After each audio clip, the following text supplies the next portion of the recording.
my parents kept a kosher home. Although my mother wasn't religious. My mother felt, she talked to God every day in her kitchen over a cup of coffee. She said, I don't need a middleman to pray for me. I mean, she would go on the holidays or whatever. My father was very Orthodox. I mean, she kept kosher and all that. But when we were in Hawaii, you couldn't keep kosher. And I was asked by we had a terrific, the Aloha Chapel in Pearl Harbor. And it was for all the servicemen. And it was a Quonset hut with an ark that we used Friday nights. Seventh-day Adventists used it Saturday.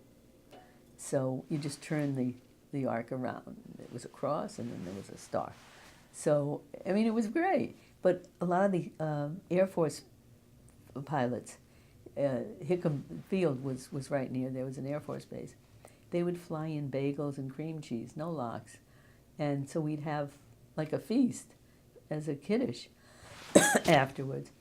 And the fellas came in from ships, you know, the Navy, and they could get out of duty no matter what. If they were going to services, and there was a big 4th Battalion Marine base was there, so it was packed every Friday night.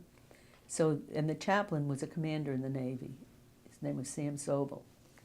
And he was terrific, really terrific.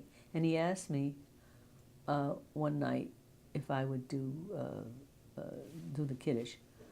And I said, if I've eaten treif, I really don't feel comfortable. And he said, my dear, he said, I was all of 19.